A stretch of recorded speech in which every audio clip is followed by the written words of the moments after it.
जंगल की भूल भुलैया से निकल सुकन्या एक खुले मैदान में पहुंचकर खुश थी। लेकिन उसकी यह खुशी ज्यादा देर टिकी ना रह सकी। थोड़ा आगे बढ़ते ही उसके कदम जैसे जमीन में धंसने लगे। वो वहां से आगे बढ़ने की नाकाम कोशिश करने लगी। सुकन्या को यह समझते देर न लगी कि वो एक दलदल में फंस चुकी है। उसके मुंह से चीख निकल गई। उसकी चीख से पूरा जंगल गूंज उठा।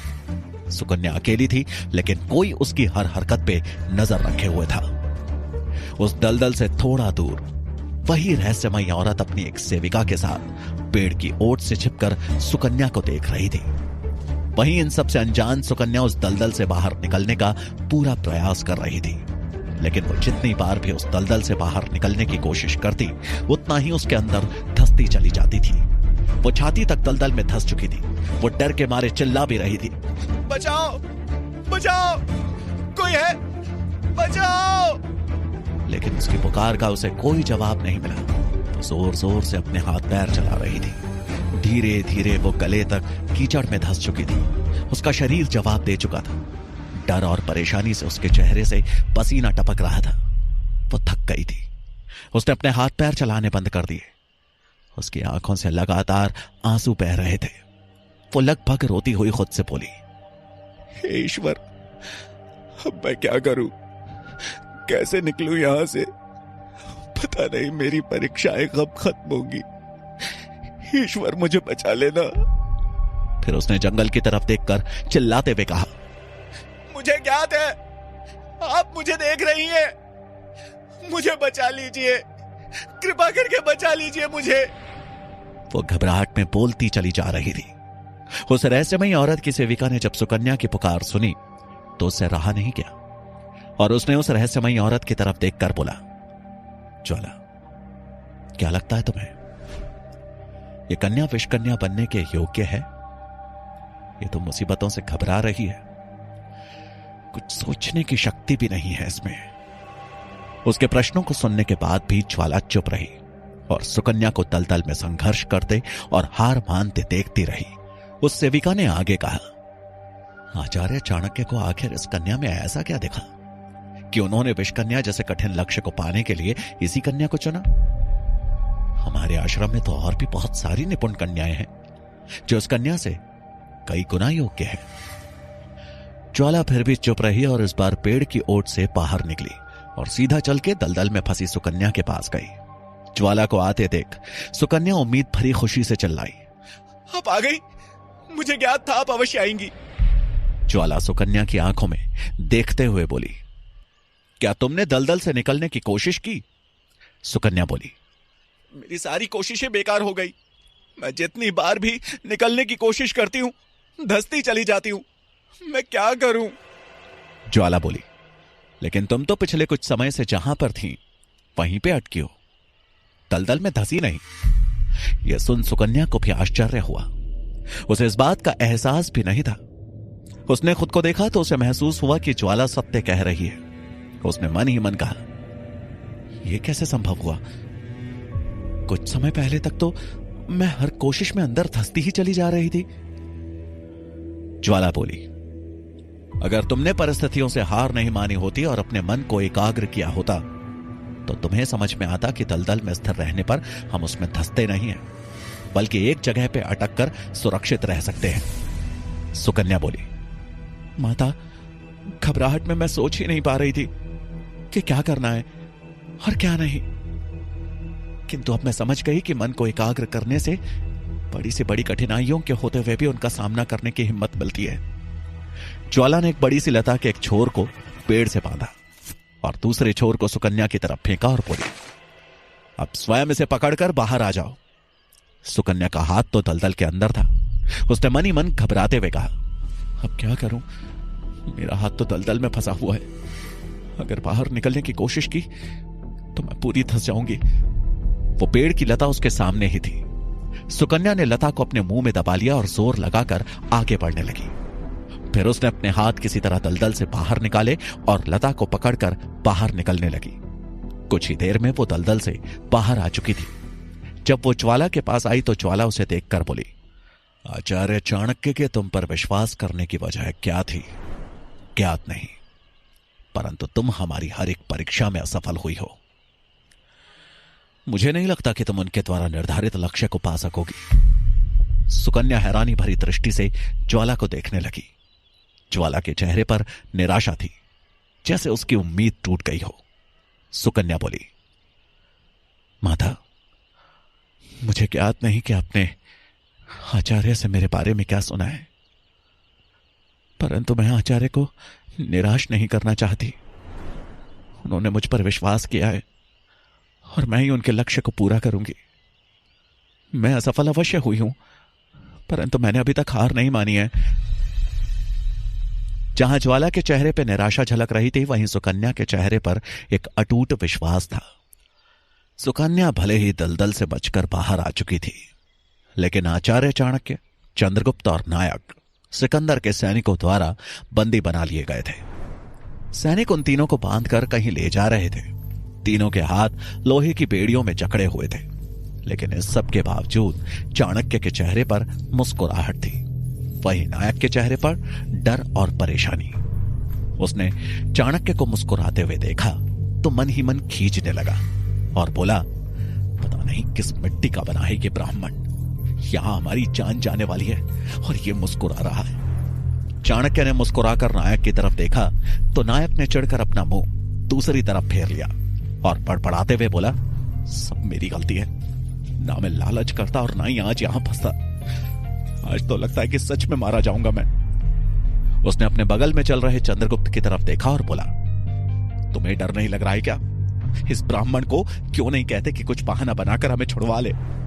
चंद्रगुप्त ने कुछ सोचकर कहा, ठीक है, मैं आचार्य से कहता हूं। यह सुन नायक खुश हो गया। चंद्रगुप्त ने चाणक्य की तरफ देखते हुए पूछा, आचार्य, क्या आपको लगता है कि सिकंदर के ये सैनिक हमें अपने सेनापति से मिलवाएंगे? अगर इन्होंने हमें रास्ते में ही मार दिया तो? मारने की बात सुनकर नायक घबरा कर बीच में ही बोल पड़ा, अरे डरा क्यों रहे हो?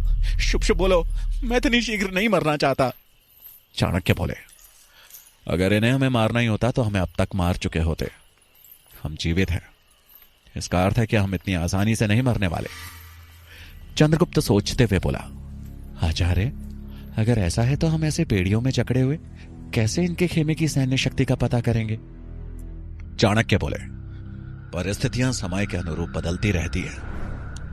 सही समय की प्रतीक्षा करो। पहले हमें इन बेड़ियों से आजाद होने का मार्ग ढूंढना होगा और फिर विचार करेंगे कि आगे क्या करना है। नायक चंद्रगुप्त को आंखें दिखाते हुए बोला, मैंने तुम्हें यहां से बचने के बारे में पूछने को बोला तो तुम तो उनके साथ ही मिल गए। कहीं मौत को नजदीक आता देख बुद्धि भ्रष्ट तो नहीं हो गई है तुम्हारी? चंद्रगुप्त ने कुछ नहीं कहा सिवाय मुस्कुराने के। नायक तो अंदर ही अंदर चाणक्य और चंद्रगुप्त से चिढ़ रहा था। तभी सैनिकों ने उन तीनों को लेकर एक शिविर में प्रवेश किया। सैनिक तीनों को शिविर के अंदर बैठे एक उच्च सैन्य अधिकारी के पास ले गए और बोले, ये सभी घुसपैठिए हैं, इन्हें गुफा के पास से पकड़ा गया है। उस अधिकारी ने कड़क आवाज में पूछा, कौन हो तुम लोग? सच सच बताना, यहां क्या करने आए हो?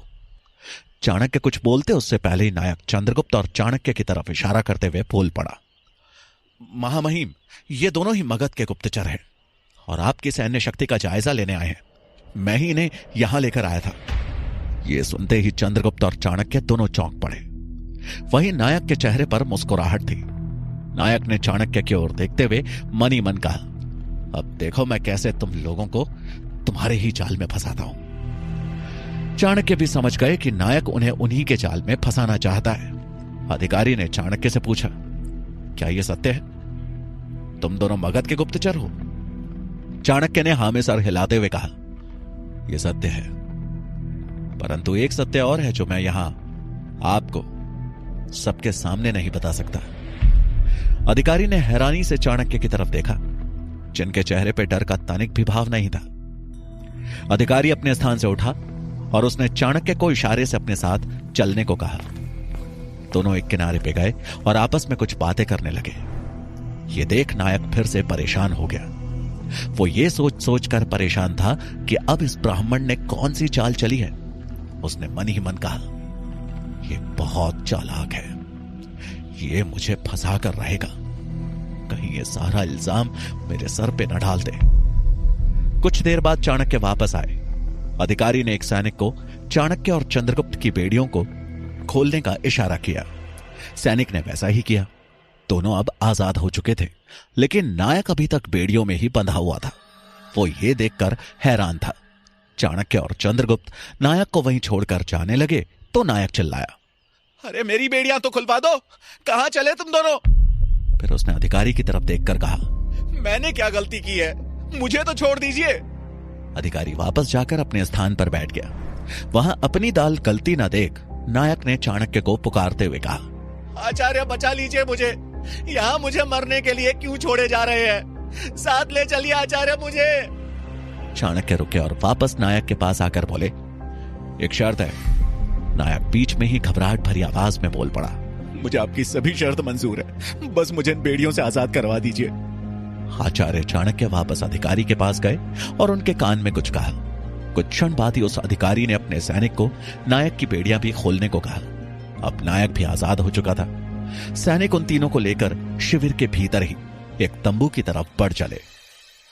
चाणक्य ने अपनी बुद्धि का प्रयोग कर जहां खुद को बेड़ियों से आजाद करवा लिया था, वहीं मगध में अमात्य को समझ में नहीं आ रहा था कि वो रोज नई परेशानियों का सामना कैसे करे। अमात्य के सारे पासे उल्टे पड़ रहे थे। मध्य रात्रि का समय था और वो व्याकुल से राजमहल के चबूतरे पर टहल रहे थे। नींद उनकी आंखों से पूरी तरह गायब हो चुकी थी। उन्होंने मन ही मन सोचते हुए कहा, मेरी परेशानी का कारण अवश्य शंभुनाथ ही है। उसका कुछ ना कुछ इंतजाम तो करना ही होगा, लेकिन मैं करूं तो क्या करूं? वो टहलते हुए ये सब सोच ही रहे थे कि तभी उन्होंने देखा कि राजमहल का मुख्य द्वार खुल नहीं रहा था, जिस कारण सैनिकों को वहां से आने जाने में परेशानी हो रही थी। थोड़ी ही देर में एक लोहार को बुलाया गया।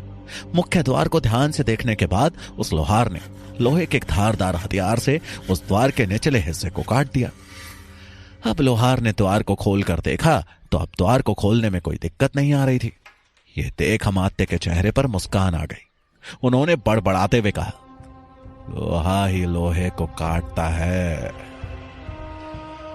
मुझे अगर अपने विरुद्ध हो रहे षड्यंत्र का अंत करना है तो मुझे भी वही करना होगा जो मेरे प्रतिद्वंदी ने किया। उसने मेरा गुलाम फांसा है, मैं उसके गुलाम को फांसूंगा। उनके मन में एक नई योजना ने जन्म ले लिया था। उन्होंने निश्चय करते हुए कहा, मैं इस तरह हार नहीं मान सकता।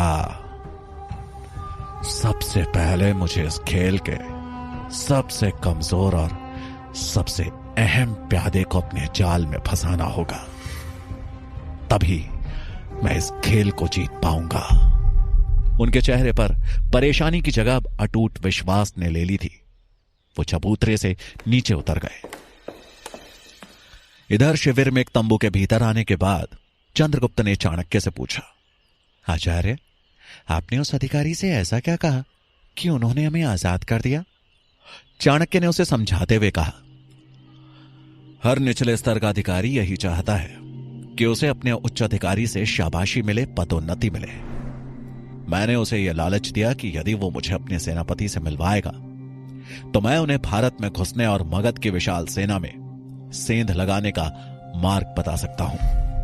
चंद्रगुप्त हैरान होकर बोला, क्या वो इतने में मान गए? चाणक्य बोला, नहीं, जब तक कि उसे मेरी बातों में अपना फायदा नहीं दिखा वो नहीं माना। मैंने उसे समझाया कि यदि मेरी लाई सूचना से उनकी सेना को फायदा मिला तो उसके अधिकारी उसे पदोन्नति भी दे सकते हैं। तब जाकर वो माना। लेकिन आचार्य, उन्होंने आपकी बात पे विश्वास कैसे कर लिया? चाणक्य बोले, मैंने उसे सत्य बता दिया कि मैं तक्षशिला का आचार्य हूं। चंद्रगुप्त यह सुनकर अवाक था। चाणक्य आगे बोले, और साथ ही यह भी कि मगध का राजकुमार इस समय तक्षशिला में पड़ रहा है, और यदि मगध का राजकुमार उनकी कैद में होगा तो मगध स्वतः ही उनका हो जाएगा। चंद्रगुप्त बोला, लेकिन क्या पब्बत को मोहरा बनाना सही होगा? चाणक्य बोले, मैंने पब्बत को नहीं, सिर्फ उसके नाम और पद को मोहरा बनाया है। किंतु आचार्य, अब सो जाओ चंद्रगुप्त। शायद सुबह ये लोग हमें सिकंदर के खेमे तक लेकर जाए। चंद्रगुप्त ने चाणक्य की बात मानकर हां में सर हिलाया और सो गया। चंद्रगुप्त तो गहरी नींद में सो गया, लेकिन मगध में अमात्य अपनी नींद त्याग अपने दुश्मनों की नींद उड़ाने का प्रबंध करना शुरू कर चुके थे। वो अपने कक्ष में बैठे थे कि तभी सेनापति भुजंग ने उनके कक्ष में प्रवेश किया। भुजंग बोले, कहिए महामंत्री जी, आपने मुझे बुलाया, मेरे लिए क्या आदेश है? अमात्य बोले, मुझे कुछ लड़ाके चाहिए जो तलवारबाजी और युद्ध कला में कुशल हो। भुजंग असमंजस में बोले, हमारी सेना में कई कुशल सैनिक हैं। अमात्य उनकी बात बीच में काटते हुए बोले, मुझे सैनिक नहीं चाहिए, ऐसे लड़ाके चाहिए जो धन के लिए कुछ भी कर सके। भुजंग उनकी बात सुनकर हैरान थे। वे बोले, लेकिन आप उन लड़ाकों का करेंगे क्या? अमात्य मुस्कुराते हुए बोले, होली खेलेंगे, रक्त की होली, वो भी शंभुनाथ के साथ। भुजंग ये सुनकर हैरान रह गए। वो कुछ बोल पाते उससे पहले ही अमात्य उन्हें आदेश देते हुए बोले, अब जाओ और जाकर लड़ाकों का तुरंत प्रबंध करो। जी महामंत्री जी। ये कहकर सेनापति भुजंग वहां से चले गए और बाहर निकलकर उन्होंने देखा कि 4-5 दासियां बड़े बड़े थाल लेकर अमात्य के कक्ष में प्रवेश कर रही हैं। कक्ष में पहुंच उन दासियों में से एक दासी बोली, महामंत्री जी, आपके कहे अनुसार हम महंगे वस्त्र और आभूषण लेकर आ गए हैं, आप एक नजर डाल लें। अमात्य ने उन थालों से वस्त्र हटाए तो अंदर सुंदर स्वर्ण और हीरे जड़ित आभूषण रखे देख वो मुस्कुरा उठे और अपने मन में विचार करते हुए बोले, विशाखा, तुम्हारी और शंभुनाथ की किस्मत हम एक साथ पलट कर रख देंगे। ऐसा दाव चलेंगे कि तुम दोनों चारों खाने चित्त पड़ जाओगे। दासी बोली, महामंत्री जी, इन आभूषणों और वस्त्रों का क्या करना है? अमात्य बोले, कल सुबह महाराज धनानंद के सम्मान में आने वाली नई सेविका को ये भेंट किए जाए और उन्हें कहें कि इन्हें पहनकर ही वो महाराज के सामने उपस्थित हो। ये कहते कहते अमात्य के चेहरे पे एक कुटिल मुस्कुराहट आ गई। उन्हें अपने दिमाग और अपनी नई योजनाओं पे बहुत गर्व हो रहा था, लेकिन वो इस बात से अनजान थे कि श्वेतबाहु छिपकर उनकी हर हरकत पे नजर रखे हुए था। उनकी बात सुन श्वेतबाहु खुद से बोला, नई सेविका? इसका अर्थ यही है कि अमात्य महल में किसी नई गुप्तचर को लेकर आ रहे हैं, लेकिन वो कौन हो सकती है और उसे महाराज की सेवा में लगाने का क्या मतलब? मुझे तुरंत ये बात मंत्री शंभुनाथ को बतानी होगी। ये कहकर श्वेतबाहु वहां से चला गया। आखिर अमात्य किस नई सेविका को मगध के महल में लेकर आ रहे हैं? अमात्य के मन में ऐसी कौन सी योजना चल रही है जिससे वो शंभुनाथ और विशाखा को एक साथ हराएंगे? आचार्य चाणक्य सिकंदर के खेमे तक पहुंच अपने संरक्षण के लिए कौन सी नई चाल चलेंगे, जानने के लिए सुनिए चाणक्य का अगला भाग।